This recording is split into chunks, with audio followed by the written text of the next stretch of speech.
Você vai ser abençoado com mais uma mensagem impactante da parte de Deus para o seu coração. Então já deixa o teu like e compartilha essa mensagem e comenta aqui. Existe um sininho aqui que você deve apertar para você estar sempre informado e atualizado a respeito das mensagens que nós colocamos no nosso canal.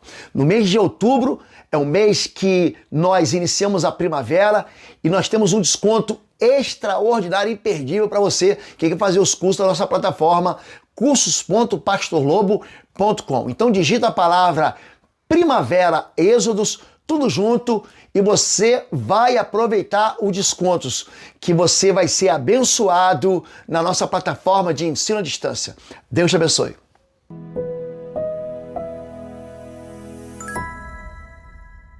Você que nos acompanha, a Igreja Batista de Bom Retiro está aqui em Curitiba, Paraná. A nossa sede fica em Avenida Desembargador Gucimo, no 772. Em breve, estamos orando para começar a semear e plantar igrejas fora de Curitiba, na sua cidade. Então, nos acompanhe e fique de olho, porque é por isso que nós estamos orando e é para isso que nós existimos, para abençoar a sua vida. E hoje, no dia do aniversário da nossa igreja, eu quero falar um pouquinho sobre o mistério de Deus. O mistério é algo a ser desvendado. O mistério é algo a ser revelado. Um bom detetive é aquele que vai descobrir aquilo que está em oculto. E a palavra de Deus fala sobre o mistério de Deus, fala sobre o mistério da igreja. E diz assim a Bíblia, em Isaías 63:16, que existe uma revelação que deve ser descoberta a respeito do plano de Deus para a redenção. Entretanto, tu és o nosso pai, Abraão não nos conhece, Israel nos ignora. Tu, Senhor, é o nosso pai, desde a antiguidade te chamas nosso Redentor. Na boca do profeta Isaías, esse profeta que fala da vida do Messias, do Cristo, daquele que se chamaria o Yeshua HaMashiach, Jesus o Cristo, há uma promessa de redenção para mim e para você que não somos judeus. Nós somos alheios às promessas de Israel. Quando nós vemos as promessas de Deus, lá na antiga aliança, nós temos assim, uma ideia de que aquilo só era para aquele povo separado, para aquele povo hebreu, para aquele povo judeu, povo que nasceu descendência de Abraão.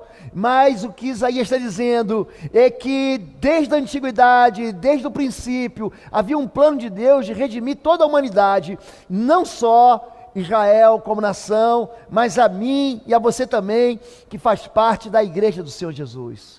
Eu quero muito que você entenda que igreja não é o local em que nós reunimos.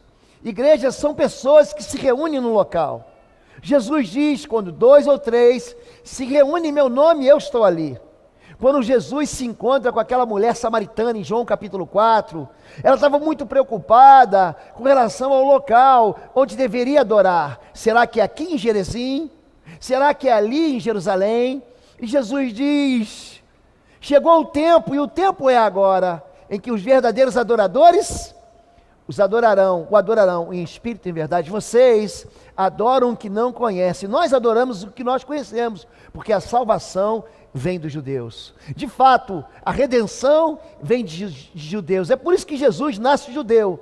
Jesus, muita gente diz aí que Deus é brasileiro. Não, Deus não é brasileiro, porque Deus é espírito. Mas Jesus, ele nasce, e esse mistério oculto é um mistério que vai ser revelado através da igreja de Jesus. Esse plano oculto está em João capítulo 10, verso 16, quando diz, tenho outras ovelhas que não são desse aprisco, é necessário que eu as conduza também, eles ouvirão a minha voz, e haverá um só rebanho e um só pastor. João está conversando com os judeus. João está falando sobre os propósitos de Deus em enviar o seu filho, e ele está dizendo, olha, você está enganado, vocês não estão entendendo, vocês estão boiando. Existem ovelhas que não fazem parte dessa nação, existem ovelhas aqui que não são filhos de Abraão segundo a carne, mas são filhos de Abraão segundo a fé. São ovelhas que não estão nesse aprisco, mas que também fazem parte do mesmo rebanho, no qual há um só pastor, que é o Senhor Jesus. E ele vai revelando aos poucos, como alguém que vai derramando em conta-gotas a verdade para que os nossos olhos sejam abertos.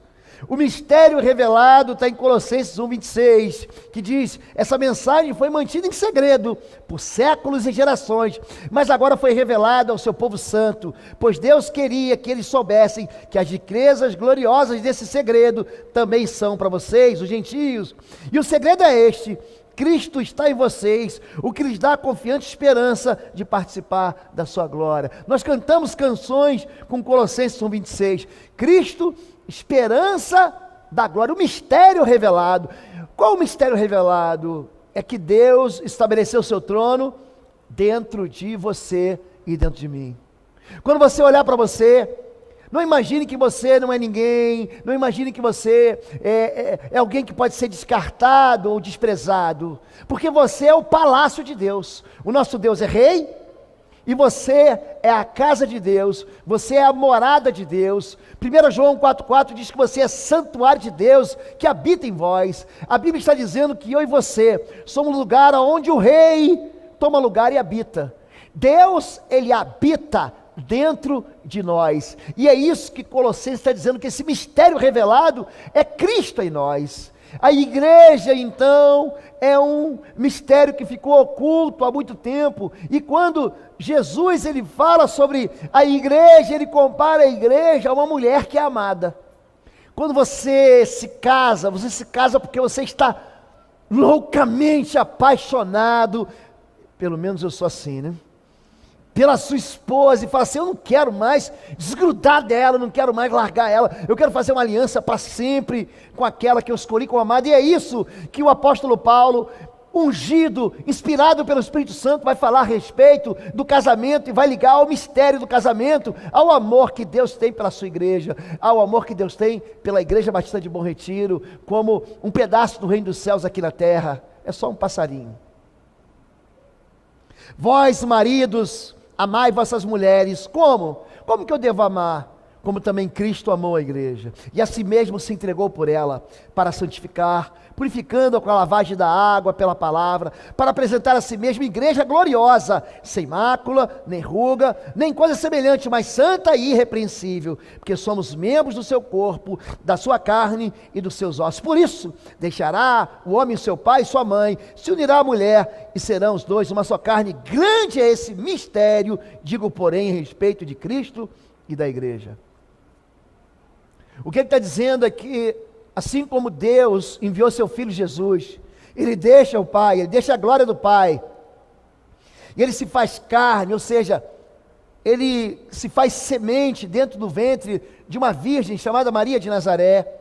Ele faz isso porque ele amou a igreja, ele ama a mim e a você, e esse mistério é um mistério que faz com que eu e você sejamos ligados, assim como o homem, ele deixa pai e mãe, ele se une à mulher, ele se torna uma só carne, é uma só pessoa ali, é um só pedaço de ser humano, são dois seres humanos que se tornam um.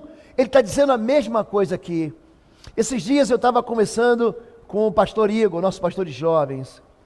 Ele falou algo, gente, que mexeu muito com a minha cabeça, eu fiquei pensando nisso por dias. E ele falou assim: o corpo não é maior do que a cabeça. Cristo é o cabeça da igreja, e nós, eu e você, somos o corpo de Cristo. A igreja vai crescer se a cabeça crescer. O tamanho do milagre vai depender do tamanho da fé. Você vai aonde você crê que você vai. O texto que nós temos aqui anunciado sobre alargar tendas é um texto tão claro, é uma verdade tão clara. Eu vou alargar as tendas, não impeça. Estique as cordas, não impeça, porque vocês vão tomar os lugares. O que Deus está falando é que existe uma vocação da igreja para crescimento, uma vocação onde as portas do inferno não podem prevalecer. Existe uma vocação de vitória para a igreja. Não existe um evangelho triunfante, existe um evangelho de cruz, mas dentro do evangelho da cruz existe vitória. Quando Deus abre uma porta, Ele abre uma porta para você vencer gigantes. Mas o fato da porta estar aberta não significa que você não vai encontrar gigantes para vencer. E é isso que a igreja faz.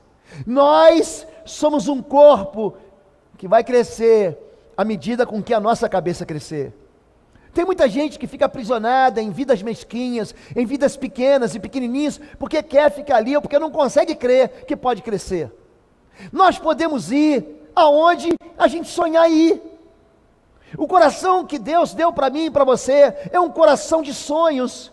A Bíblia diz em Eclesiastes capítulo 3 que Ele colocou no meu coração e no seu coração, sabe o quê? A eternidade está aqui dentro de mim. Ele está dizendo, sabe o quê? Que a morte não faz parte, ou não fazia parte do plano original, mas Cristo veio para restaurar o plano original, para dar para mim e para você a vida eterna. Deus colocou no nosso coração um sentimento muito claro de que a gente pode ir aonde a nossa fé pode ir. Se a tua fé for como um grão de mostarda, até o impossível vai acontecer. Há 100 anos atrás, alguém poderia dizer, mas ir para a Lua é impossível. Até que os cálculos matemáticos da física, o crescimento da ciência aeronáutica, aeroespacial, levou o homem para onde? Para a Lua. E o homem faz planos para ir para Marte e habitar num planeta semelhante ao nosso. Gente, isso de fato é impossível? Querido, nada é impossível que crer. E a gente só não vê o possível porque a gente não quer crer. E a gente faz com que o nosso Deus fique desse tamaninho e os nossos problemas fiquem desse tamanhão. Como se Deus não pudesse solucionar, não pudesse trazer para nós as respostas dos nossos sonhos. A palavra de Deus está dizendo que eu e você fazemos parte de um corpo. Nós fazemos parte do corpo de Cristo. A Bíblia está dizendo que Deus me ama como um marido apaixonado pela sua esposa. Deus te pediu em casamento, meu irmão e minha irmã. Você é a noiva de Cristo. Você é a amada de Jesus Cristo. Foi por causa de você que Ele veio. Foi por causa da igreja que Jesus veio. E se você fosse ainda a única pessoa viva na terra, a única pessoa viva na terra, se não houvesse mais ninguém, ainda assim Jesus viria e morreria na cruz por você, porque você é a noiva amada do Senhor. Esse mistério fica muito bem estabelecido em Mateus 16, quando Jesus vai para Cesareia de Filipe e quer ensinar os seus discípulos a respeito do fundamento da igreja. Por que que nós podemos crer no crescimento da igreja? Porque a igreja tem um fundamento, como foi citado aqui em Mateus 7, se a tua casa está sobre a rocha, não é que você não vai passar por problemas, mas é que a tua casa vai permanecer inabalável. E diz assim, chegando Jesus à região de Cesareia de Filipe, perguntou aos seus discípulos, quem os outros dizem que o Filho do Homem é? Eles responderam, alguns dizem que é João Batista, outros Elias, e ainda outros, Jeremias ou um dos profetas. E vocês? Perguntou ele, quem vocês dizem que eu sou? Simão Pedro respondeu, tu és o Cristo, o Filho do Deus vivo. Respondeu Jesus, feliz é você, Simão, filho de Jonas, bem-aventurado és Simão Bar-Jonas, filho de Jonas, porque isso não lhe foi revelado por carne ou sangue, mas por meu Pai que está nos céus. Eu lhes digo que você é Pedro, e sobre essa pedra edificarei a minha igreja, e as portas do inferno não poderão vencê-la. As portas do inferno não poderão vencê-la. Eu vou repetir, os seres mais brutais, cruéis, os seres mais violentos e homicidas, não podem vencer e não poderão vencer a igreja do Senhor. Quanto mais seres humanos. Eu lhe darei as chaves do reino dos céus, o que você ligar na terra terá sido ligado nos céus, e o que você desligar na terra terá sido desligado nos céus. Então mandou os seus discípulos que a ninguém dissessem que ele era o Jesus, o Cristo.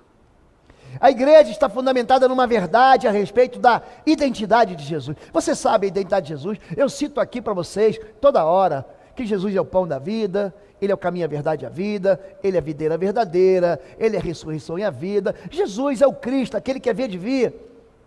Mas os discípulos ainda estavam em dúvida. Ele pergunta: quem dizem? Ele fala assim: uns dizem que sou Elias, outros dizem que sou João Batista, que veio dos mortos. Alguns dizem que sou Jeremias ou um outro profeta. Essa questão vai fundamentar a força da igreja, a igreja sustentada numa base, num fundamento que não pode ser quebrado. Quem é esse? Essa pergunta está em Marcos capítulo 1, está em Marcos capítulo 11, e aqui uma grande multidão dirigiu-se a ele, levando-lhe os mancos, os aleijados, os cegos, os mudos, e muitos outros os colocaram aos seus pés, e ele os curou. O povo ficou admirado quando viu os mudos falando, os aleijados curados, e os mancos andando, e os cegos vendo, e louvaram a Deus de Israel. Mateus 15, 30, 31. A pergunta é: quem é esse? Em Mateus capítulo 8, no meio daquela tempestade, Jesus diz: cala-te vento, quieta-te mar. Os discípulos perguntam: quem é esse que até o vento dá ordem e ele obedece? Quem é esse? Os fariseus, em Marcos capítulo 11, perguntam: quem é esse? Com que autoridade você faz essas coisas? Quem te deu tal autoridade? Esse mistério de quem é o Jesus, quem é o Cristo, vai fazer toda a diferença na minha vida e na sua vida. Existem especulações, existem pessoas que perguntam: quem os homens dizem que o Filho do Homem é? João Batista, Elias ou Jeremias? E Jesus vai dizendo: por aquele tempo Herodes, o tetrarca, ouviu os relatos a respeito de Jesus e disse aos que o serviam: este é João Batista, ele ressuscitou dos mortos, por isso estão operando nele poderes miraculosos. Olha como é que uma heresia, olha como é que uma mentira travestida de aparente verdade pode retirar o poder da identidade do Messias, do Cristo, que é o nosso fundamento. O rei Herodes, na verdade, naquele tempo, ele era rei de toda a Galileia, enquanto que Pôncio Pilatos era o rei, o governador da Judéia. Duas regiões muito próximas para a gente que hoje anda de carro e de avião, mas naquele tempo nem tanto assim. E eles acreditavam que João Batista tinha vindo dos mortos, um sujeito que nunca fez milagre. Ou João Batista fez algum milagre, gente? João Batista nunca fez milagres, João Batista nunca agradou o povo. João Batista é aquele que Jesus fala assim: você quer ver um profeta? Vai para o deserto, porque lugar de profeta não é no rei, não é no trono do rei, não é do lado do palácio. Os profetas verdadeiros estão aonde? Eles estão nos calabouços, eles estão nos desertos. Esse João chamado de Batista, há uma mentira que é ministrada, que é ensinada a respeito de gente que vem da morte. Aliás, Hebreus 9, 27 diz: aos homens está ordenado morrerem uma vez, vindo depois disso o juízo. Não haverá uma segunda chance. A chance que nós temos é hoje. A chance que nós temos é nessa vida. Nós temos uma vida para viver. Uma vida para viver. Entenda o que eu vou falar. Nós temos apenas uma vida para viver. Não haverá uma outra oportunidade. É por isso que a igreja tem que se mobilizar para alcançar os perdidos. É por isso que a nossa voz tem que chegar para todas as nações, para todos os povos. E a gente tem que fazer o que puder fazer. Para quê? Para anunciar Jesus àqueles que não conhecem. Não é falar mal de religião, não é falar mal de fé e das crenças dos outros, mas é falar de Jesus Cristo. E se há algo que eu aprendi no evangelismo não se fala mal de religião dos outros, mas se fala bem do Cristo, que é a verdade. E aqui ele está deixando muito claro que eu e você vamos ter uma oportunidade, querido. Se você não falar de Jesus para o teu papai, para o teu vovô, eles não vão ter chance, porque religiosidade, filosofias e heresias entram no coração, e eles passam a crer na mentira e não na verdade. Quando alguém me pergunta assim: pastor, você pode orar pela vovó, você pode orar pelo vovô, pelo irmão que está no hospital? A primeira coisa que eu faço quando eu chego é fazer ele: você faz uma oração comigo? E eu faço essa pessoa confessar Jesus. Eu apresento para eles o plano da salvação, e digo: existe um problema entre nós e Deus, que chama-se pecado, mas também existe uma solução, que é Jesus Cristo. Ele é aquele que é o nosso Redentor e que tira os pecados do mundo. E eu falo a seguinte pergunta: você quer receber Jesus como Senhor e Salvador? Você quer fazer uma aliança com Jesus? Gente, no hospital, no leito de morte, todo mundo quer. Até hoje eu nunca experimentei alguém falar assim: não, não quero não. É um momento de maior fragilidade, onde a gente vê assim, a gente não tem mais força. É o momento que você olha para você e vê assim: se Deus não me salvar, você olha para trás, e não há ninguém aqui que não pecou. Todo mundo aqui pecou. Todo mundo tem um dia na sua vida, você tem um dia da sua vida de vergonha, que você fala assim: não quero que ninguém saiba disso. Todo mundo tem. E você sabe que aquele tropeço que você deu não te dá acesso ao céu. As pessoas estão perguntando assim para os pastores, né? Interessante isso. Pastor, posso viver na balada? O pastor, pode. Eu posso usar droga? Pode. Eu posso pecar e viver na iniquidade? Pode. Você só não pode, querido, é ir para o céu vivendo desse jeito. Não vai para o céu. Não tem jeito. Porque existe uma mudança que Cristo faz dentro de mim. Quando o Espírito de Deus entra dentro de mim, Ele me santifica, no sentido de me separar. Ninguém vai ficar perfeito. Ninguém aqui tem asa de anjo. Ninguém aqui usa, olha, tem uma auréola na cabeça dele de santo. Não é isso. Significa que a partir de agora você passa a pertencer a Deus e a tua vida não tem mais ligação com o mundo. Significa que você nasceu de novo e aquilo que você vivia no passado não presta mais para você viver nem hoje e nem no futuro. É isso. Aqui a Bíblia diz: assim como a nuvem se desfaz e passa, assim aquele que desce a sepultura nunca tornará a subir, nunca mais tornará a sua casa, nem o seu lugar mais o conhecerá. Ou seja, Jesus não era João Batista. Aliás, algumas pessoas o confundiam também com Elias. Outros dizem que é Elias. Vejam, eu enviarei a vocês o profeta Elias antes do grande e terrível dia do Senhor. Ele fará com que os corações dos pais se voltem para os seus filhos, e o coração dos seus filhos para os seus pais. Do contrário, eu virei e castigarei a terra com a maldição. Malaquias 4, 5, 6 são os dois últimos versículos do Antigo Testamento. Oi, gente, um rápido intervalo. Você que ainda não é membro, seja membro do canal para nos abençoar.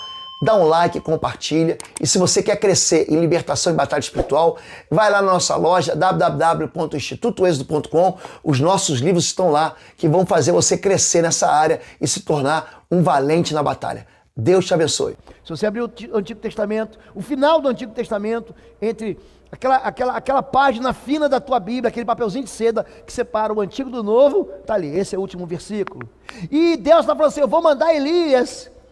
Mas do que ele está falando, gente? O que Deus está falando? Como exemplo, Elias vai vir na mesma virtude. É isso que Lucas 1,13 diz: irá adiante do Senhor no espírito e no poder de Elias. E Jesus tem que explicar.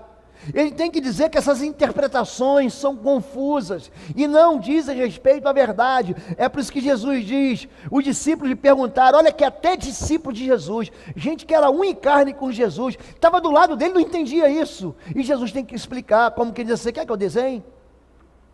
Os discípulos lhe perguntaram então por que os mestres da lei dizem que é necessário que Elias venha primeiro. Jesus respondeu: de fato, Elias vem e restaurará todas as coisas, mas eu lhes digo, Elias já veio, e eles não conheceram, mas fizeram com ele tudo o que quiseram. Da mesma forma o Filho do Homem será maltratado por eles. Então os discípulos entenderam que era de João Batista que ele tinha falado. João Batista, ele veio como? Na mesma unção de Elias. Elias, gente, nós ministramos sobre isso esse ano na igreja. Ele é o maior pai espiritual de toda a Bíblia. Elias é aquele que gera um filho chamado Eliseu, um filho na fé. Ele não teve filhos, você sabe que Elias não foi casado, mas ele gera um filho que recebe a porção dobrada da unção do Espírito que estava nele. É por isso que ele promove o reino de Deus de uma maneira dobrada ou duplicada em relação ao ministério de Elias. Sua voz profética é muito mais forte. O que ele está dizendo aqui é que Jeremias ou outro profeta não são o Cristo. Qual o problema com Jeremias? É interessante. Eu não lembro, acho que o pastor Carlos Borelli estava com a gente. Nós fomos para Israel uma época em que se celebrou a Páscoa. Interessante que em todas as casas de judeus, no dia da Páscoa, na noite da Páscoa, eles deixam uma porta aberta. Sabe para quê? uma porta aberta com uma cadeira para Jeremias. É interessante isso. É uma cultura dentro da visão judaica de que eles estão querendo provar para Jeremias de que eles não vão se desviar de todo do Senhor. É por isso que eles achavam, é a cultura judaica, que Jeremias iria voltar. Há muito tempo, Deus falou muitas vezes, de várias maneiras, por nossos antepassados, por meio dos profetas, mas nesses últimos dias falou-nos por meio do Filho, a quem constitui o herdeiro de todas as coisas, e por meio de quem fez o inverso. A igreja, gente, ela é fundamentada, ela nasce de uma revelação de Deus. É isso que Jesus está dizendo, porque isso não foi revelado por pessoas. A igreja não é obra de ser humano. Eu quero que você entenda isso. Igreja não é obra de pastor. Igreja não é obra de um líder espiritual, de um homem inteligente, eloquente, capaz. Não é nada disso. Vocês, a maioria de vocês estão conosco aqui aos domingos. Pouquíssimos de vocês vêm nas terças-feiras. Desde o primeiro dia que nós chegamos aqui, nós nos humilhamos toda terça-feira para dizer: Deus, toma o teu lugar nessa igreja. A igreja, gente, é algo que nasce da bênção de Deus, é algo que nasce de Deus. E heresias, interpretações equivocadas, mentiras inventadas por homens, superstições, reflexões indecisas, nada disso fundamenta a igreja. Por isso tem igreja que morre. É por isso que quando Jesus chama as 7 igrejas da Ásia, olha, é melhor você se converter, é melhor você se arrepender, porque senão eu vou tomar de você o quê? O seu candeeiro, eu vou fazer a igreja falir. E a igreja fale, gente, não é por falta de coragem, por falta de dinheiro, por perseguições, não é por isso, é pela falta de Deus. Se a igreja não trouxer Deus, porque ela nasce, ela é gerada por Deus, a igreja morre. Pessoas que querem formar igrejas por política, pessoas que querem formar ministério, roubando o ministério do outro, pessoas que imaginam que podem manipular pessoas, estão brincando com algo que é um organismo espiritual. Igreja, gente, é corpo de Cristo, você entende isso? E só tem um jeito da gente crescer, fazendo com que dentro das veias, das artérias da igreja, Cristo circule com poder. Gente, isso só vai acontecer na sua vida quando você buscar Deus. Você não está entendendo ainda que as razões dos nossos fracassos, as áreas da nossa vida que nós perdemos, que nós somos derrotados, são áreas em que nós excluímos Deus da nossa história. Nós esquecemos de trazer Deus, e é por isso que a igreja sempre vai nascer de Deus. Igreja Batista de Bom Retiro, não foi que alguém teve uma ideia e falou: vou lá no Bom Retiro e vou começar uma igreja há 40 anos atrás. Não foi isso, gente. Foi gente que orou, foi gente que buscou o Senhor, foi gente que trouxe semente da palavra de Deus, de vida eterna, foi gente que regou essa terra.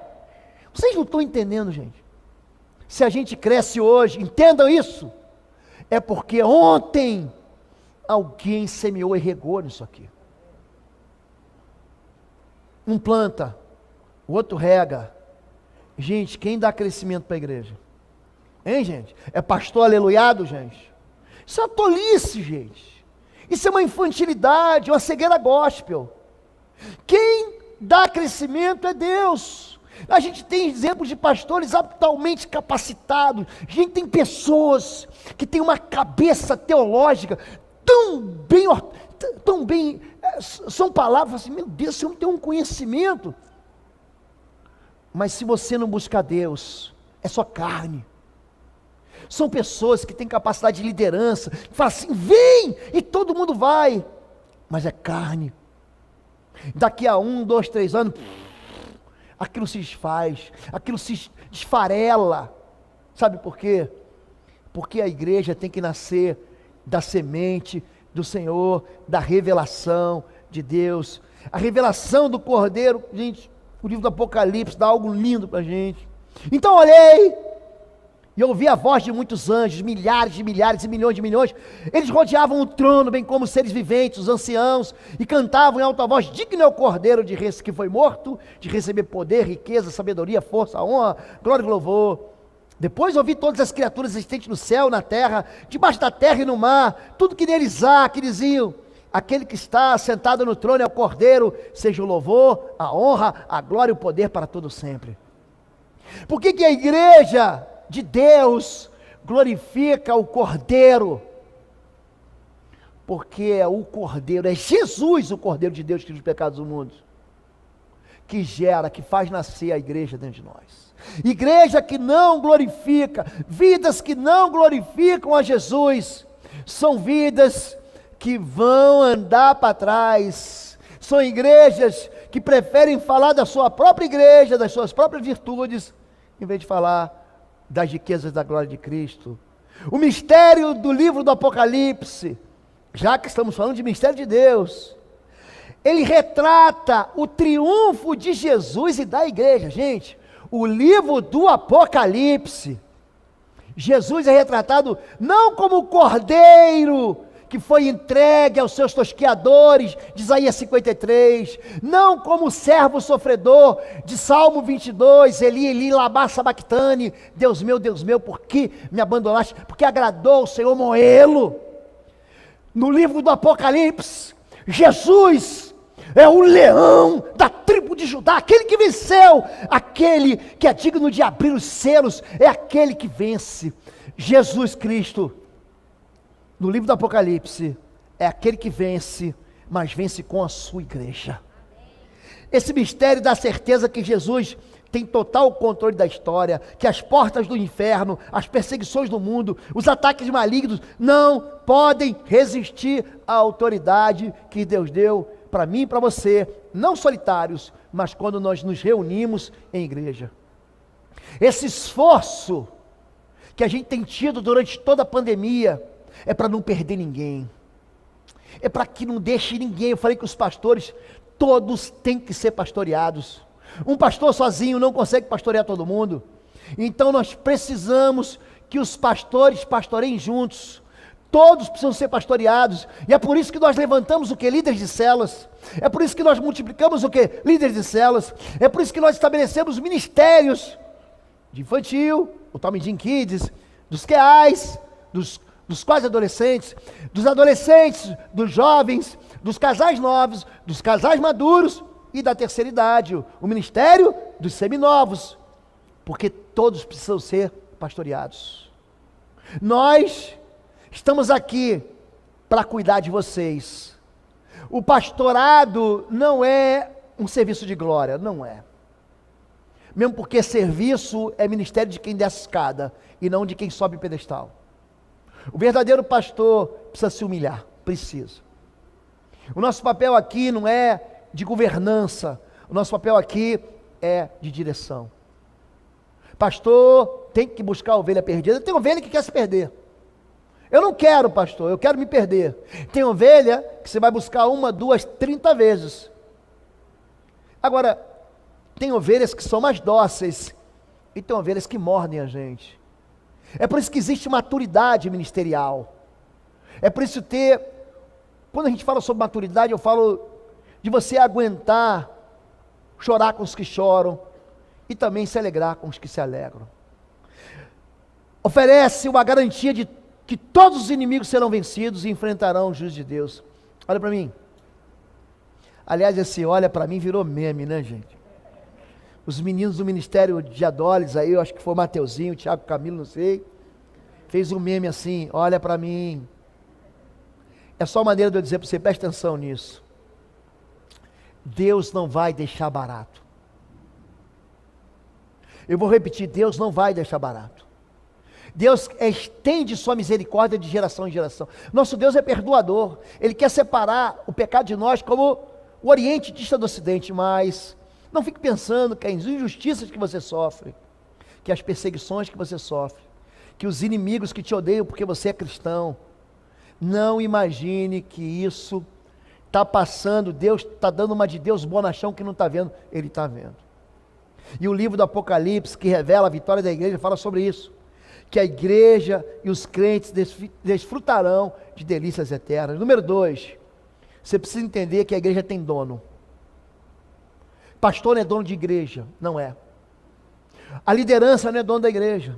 A igreja pertence ao Senhor. Eu edificarei o que, gente? Olha o pronome possessivo aqui, a minha igreja. Igreja pertence ao Senhor. Atendei por vós e por todo o rebanho sobre o qual o Espírito Santo vos constituiu bispos, para pastoreardes a igreja de Deus, o qual ele comprou com seu próprio sangue. Ministros, líderes, pastores, pastor, bispo e presbítero é a mesma coisa. Não tem diferença. Algumas igrejas colocam esses nomes como uma escala hierárquica dentro da eclesiologia da igreja. Não é. É tudo a mesma coisa. Todo mundo ali é servo. Mas esse Deus colocou a gente para pastorear para quê? Pastorear o rebanho dele. Preste atenção no que eu vou dizer. Nós não cuidamos de ovelha apenas porque nós amamos a ovelha. Não é isso. Nós cuidamos uns dos outros, a igreja cuida uns dos outros, porque nós amamos ao Senhor. Jesus, ele pergunta para Pedro: Pedro, você me ama? Você me ama, Jesus? Ele diz: eu amo. Então cuida dos meus cordeirinhos. E aí não é só o pastor, não são só os pastores ou os líderes, ele está falando da gente, ele está falando de você que é membro do corpo. A gente cuida um dos outros. Não é porque o fulano é legal, ou porque a fulana olha, ela é bem simpática, e bem amorosa e carinhosa, não é isso. A gente cuida um dos outros, sabe por quê? Porque a gente ama o Senhor. Por que eu estou tão animado com a expansão? Eu quero muito que você participe disso. Muito, você que caminha com a gente pela internet, a igreja tem feito um esforço, eu queria que você entendesse.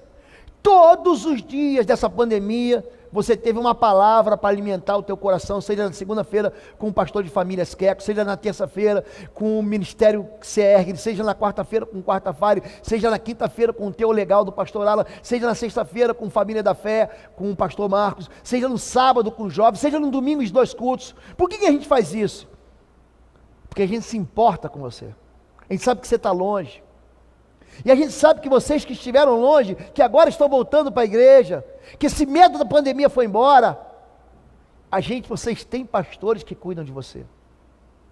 Mas a igreja, gente, ela pertence ao Senhor Jesus. A gente não vai ficar para sempre. Aliás, eu quero mesmo, como eu falei para a pastora Fabíola, ir para o céu. Quero. E um dia alguém vai ficar depois da gente. E tudo que a gente semeia hoje, pessoas daqui a 10, 15, 20, 30, 40 anos vão colher. Então não deixe de participar do Alargando as Tendas. Se encorajem.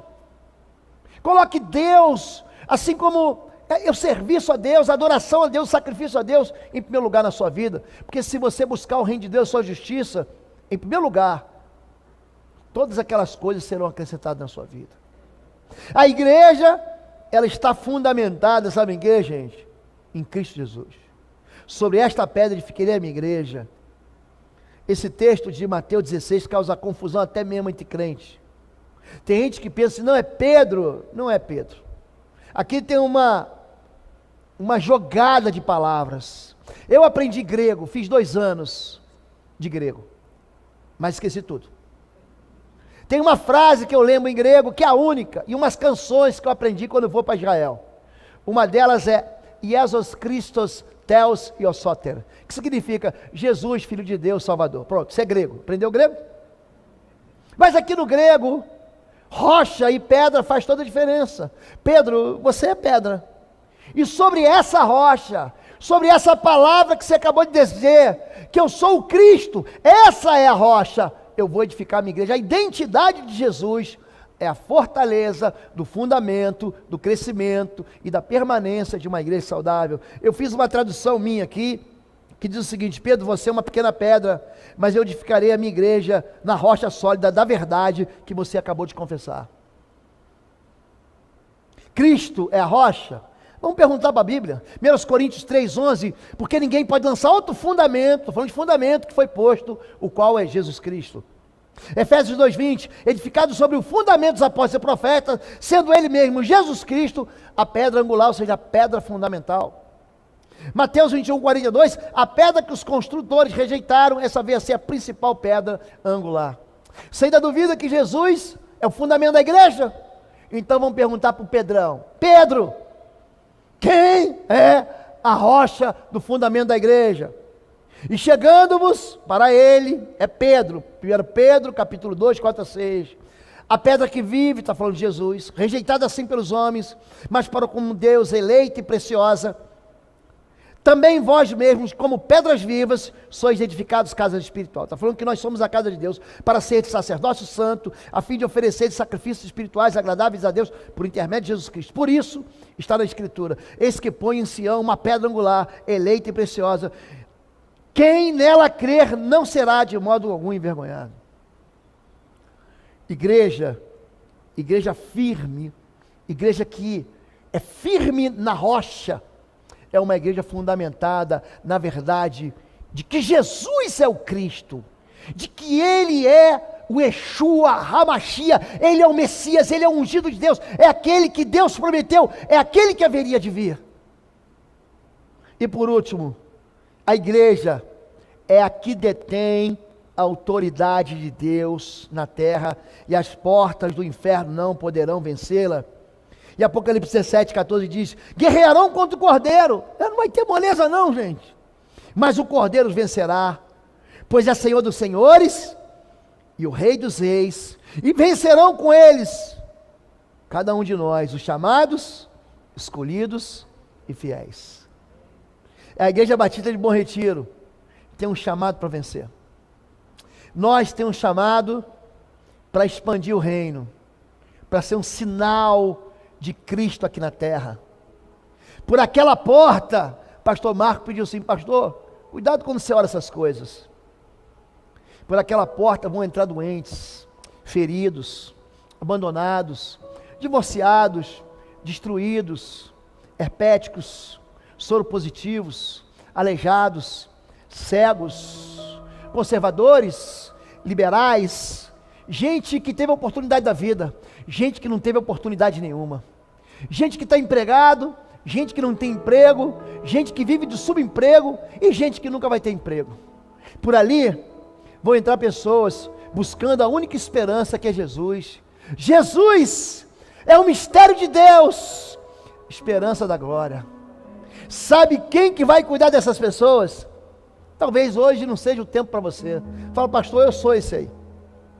Eu sou esse abandonado, esse descartado, esse desprezado. Esse filho, sou eu que entrei hoje aqui nessa igreja. Hoje, quem cuida de você sou eu, somos nós. Mas amanhã, quando Deus curar você, a Bíblia diz: com a consolação ou com as consolações que nós somos consolados, nós consolamos uns aos outros. Amanhã é você que vai chorar com os que choram. A nossa igreja precisa ter espaço para todo mundo. A nossa igreja precisa ter espaço para todo mundo, mas nós não vamos negociar a verdade da palavra, nós não vamos reinterpretar um evangelho, nós não vamos mudar a verdade, porque as pessoas não querem mudar a sua conduta. A verdade da palavra de Deus vai continuar sendo pregada nos púlpitos dessa igreja até que o Senhor Jesus volte. Nós vamos ajudar, nós vamos acolher, nós vamos ter misericórdia, nós vamos ter compaixão, nós vamos expressar perdão, mas não vamos permanecer firme nessa rocha que é Jesus Cristo e nessa palavra. E assim que termina, quando a Bíblia diz que eles venceram pelo sangue do Cordeiro, está aqui, e pela palavra do seu testemunho. Nós vamos vencer, não na nossa força, mas vamos vencer porque o sangue de Jesus nos purifica. Nós vamos vencer porque a palavra de Deus vive em nós, amém? Olha para mim, feliz aniversário, BBR, feliz aniversário você que é corpo de Cristo, feliz aniversário. E nós temos mais 10, 20, 30, 40, 50 ou tantos anos até que o Senhor venha para nos buscar, amém? Vamos orar, fique de pé em nome de Jesus. O Ministério de Louvor vai cantar, pastor Samuel. Não? Estamos encerrando, então eu vou orar por você.